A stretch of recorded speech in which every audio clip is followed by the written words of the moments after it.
Hungry and hungry? If you're in Budapest, I've got some thoughts on where to go, what to eat, and a few things to see.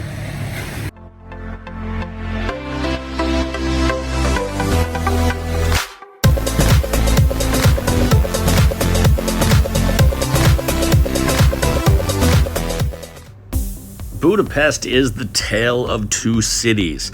On one side, you have the Buda side of the river, and the other side is the Pest. These were two separate towns until a bridge was built in the 1840s. Now, a couple things you should know. First of all, the Danube is huge. It's like the size of the Mississippi, and so you can easily see why these towns were separate.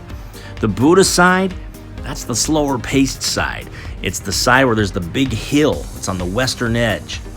And the Pest side, you can remember because that is where the parliamentary building is, which truly one of the most amazing, beautiful buildings you're going to find anywhere in the world.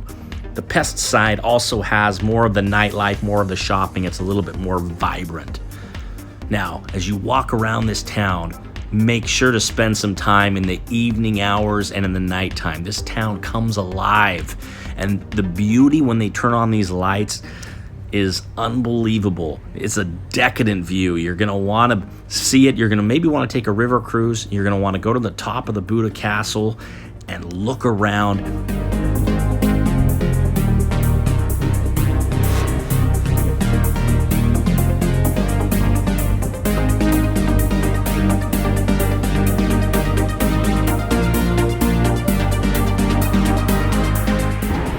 I can think of only one other city in the world that kind of lights up like Budapest does at night, and there's a ton of river cruises there too, and that's Bangkok, Thailand. But this is the most magnificent building, at least one of them that I've ever seen, and that Gothic architecture there is unreal how beautiful it is. So you've got to check out Shoes on the Danube River, which is a poignant Jewish memorial dedicated to those who lost their lives at the end of World War II due to fascist militiamen who ruled the city for a few months. They asked the Jewish people to take off their shoes and then shot them as they fell into the river. And so this is just located a few steps from the Parliament building. It's worth checking out.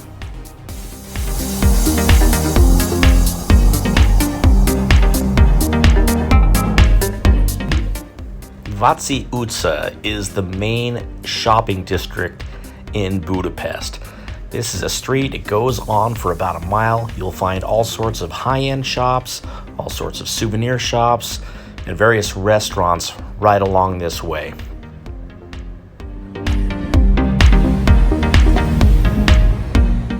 On the south end of the Váci utca, you're going to find Central Market Hall. You walk into this place and you've got all sorts of vendors. On the lower end, it's usually food vendors. There's all sorts of things to eat. You go up a flight of stairs, and on the top floor you have different souvenirs and various different shops that sell clothing and basically everything.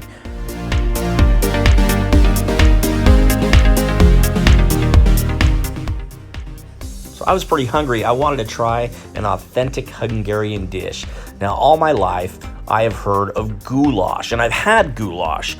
It's usually, in the United States, a casserole type of dish with noodles that's mixed together with a tomato-based sauce. At least that's the variation that I've had dozens of times back in the US. So I was looking for this. I'd heard that the goulash here was different. And you can find any number of restaurants that have a menu with goulash on it. In fact, some of them advertise it as a tourist menu. Turns out goulash is nothing like it is back in the United States. Kind of like Chinese food in the US, that's very different from authentic Chinese food in China. Same thing. Goulash here is much more like a beef and vegetable soup. It has a dark broth. There's lots of like roast beef and meat inside, potatoes and vegetables, but it's very much a beef and vegetable soup. It's nothing like the goulash back home that I'm used to.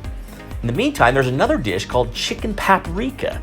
Chicken paprika is a noodle dish. It's not tomato based, but there's chicken and the saucy flavor. It is much closer to the goulash that I am familiar with, that I've had my whole life. And so somewhere along the way, Goulash got lost in translation. By the way, whether it's the Hungarian vegetable soup called goulash or the chicken paprika, both of them are excellent, and both of them I prefer more than the goulash that I'm familiar with from eating back home. It's really good.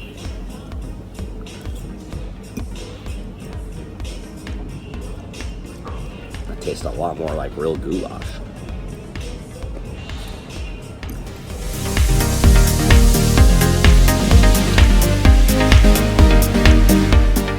If you speak to someone who's been to Budapest before, they will tell you that the highlight was going to one of the bathhouses.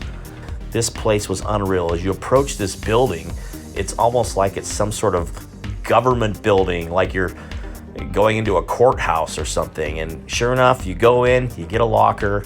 It's literally like you're bathing in a museum.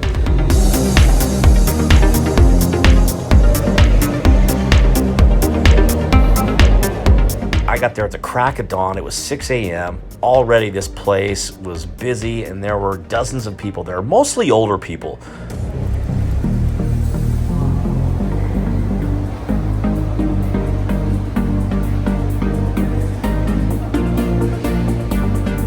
Really neat to participate and to go do this. What a great way to start the day. There are a lot of indoor baths and there's people inside. These are kind of neat. I enjoyed these. You can sometimes find yourself alone in one of these indoor pools, but the highlight is really when you go outside. Time for an early morning swim.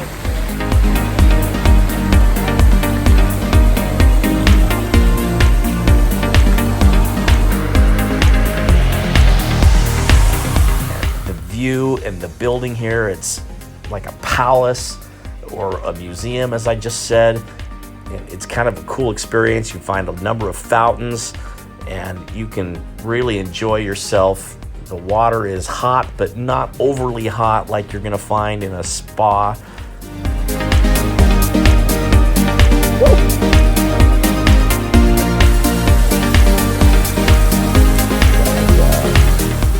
When in Hungary, do as the Hungarians do and go to a bathhouse.